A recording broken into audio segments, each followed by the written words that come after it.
Hello बच्चा लोग, चलिए 2020 का इंटीजर टाइप क्वेश्चन करते हैं। JEE advance ionic equilibrium. ये वाला रिपीट पैटर्न ऑफ क्वेश्चन है, पहले भी पूछा गया है और एग्जैक्ट सेम क्वेश्चन फिर से पूछ दिया गया 2020 में। ठीक है, तो एडवांस में अगर रिपीट आ रहा है तो सबसे बनना चाहिए। एसिडिफाइड सॉल्यूशन ऑफ इतना molar Zn2 plus is saturated with H2S। ठीक है भाई साहब, H2S डाल दिए, जरूर कॉमन आयन रहा होगा। What is the minimum molar concentration of H plus minimum कितना हो जाए to prevent the precipitation of ZnS। तो आप सबसे पहले ZnS वाला इक्वेशन लिख लीजिए। ZnS का प्रेसिपिटेशन नहीं होना चाहिए, तो आप अपर लिमिट निकाल लीजिए कि सल्फाइड कितना मैक्सिमम होना चाहिए, क्योंकि उससे ज़्यादा होगा तो फिर वापस जाने लगता है। तो इसका के अपने को पता है 1.25 इंटू 10⁻⁻²2। कोएफिशिएंट 1 1 है तो कैलकुलेशन भी आसान है। तो Zn2 प्लस का कंसनट्रेशन दिया हुआ है 0.05, तो concentration of Zn2 plus into sulphide का क्या कंसनट्रेशन होना चाहिए इज इक्वल टू के का वैल्यू।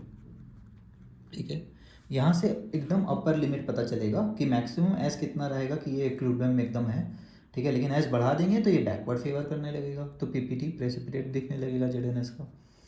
तो S2 माइनस का कंसनट्रेशन यहाँ से जो निकलेगा तो 0.05 से डिवाइड कर दीजिए। 0.05 इजी कैलकुलेशन, 525 इंटू 10⁻²। ठीक है, स्टैंडर्ड फॉर्म में लिखेंगे तो 2.5 इंटू 10⁻²1। 10 से मल्टीप्लाई डिवाइड तो 2.5 हो गया, ये मल्टीप्लाई हो गया -21 हो गया। ठीक है, ये इतना सल्फाइड अपने को मैक्सिमम टॉलरेंस है अपना, इतना, इससे कम रहेगा तो चल जाएगा।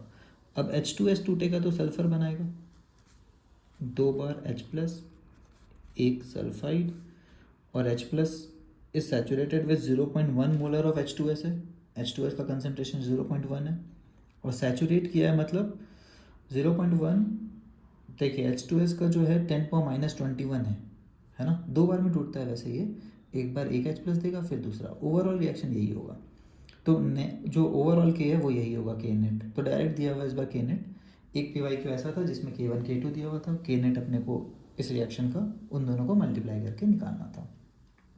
अब इतना छोटा के होता है किसी का तो ये -1 माइनस एक्स होगा, लेकिन क्या अप्रॉक्सीमेटली लिख देते हैं कि ये टूटने के बाद भी 0.1 ही रहा होगा, बिल्कुल लिख सकते हैं।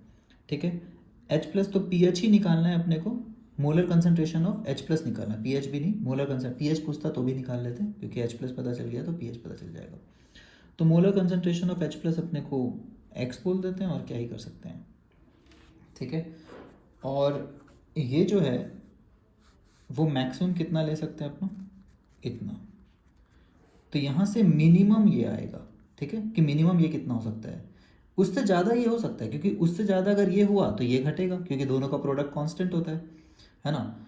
तो ये अपना अपर लिमिट है तो ये मिनिमम आएगा, इसलिए क्वेश्चन पूछा मिनिमम बताइए एक्स कितना होना चाहिए, मोलर कंसंट्रेशन कितना होना चाहिए।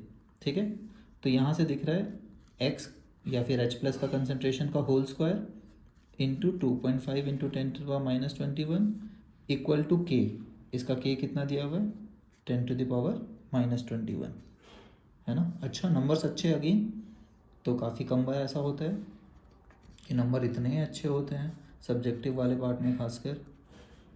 बट अब रिसेंट वाले क्वेश्चन में नंबर्स अच्छे ही देते हैं जेई वाले, पास्ट 10 ईयर्स के क्वेश्चन अगर देखेंगे तो 1/2.5 आया, 10/10 से मल्टीप्लाई कीजिए, नहीं समझ आता है तो 2.5 इंटू 4 टाइम्स होता है, या नहीं समझ आ रहा है तो इसको भी हटाइए, 25 4 बार में, 4/10 0.4 है ना।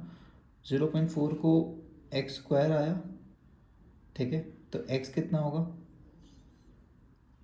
तो एक्स जो होगा वो अपना होगा, तो अच्छा नंबर आना चाहिए था, एक्स स्क्वायर 1/25 आता तो अच्छा लगता ना। तो ये 21 था, 21 गया 2.5, अच्छा एक छूट गया, क्या छूट गया अपने से 0.1, प्रोडक्ट बाय रिएक्टेंट, इसलिए अच्छा नहीं आया अपना।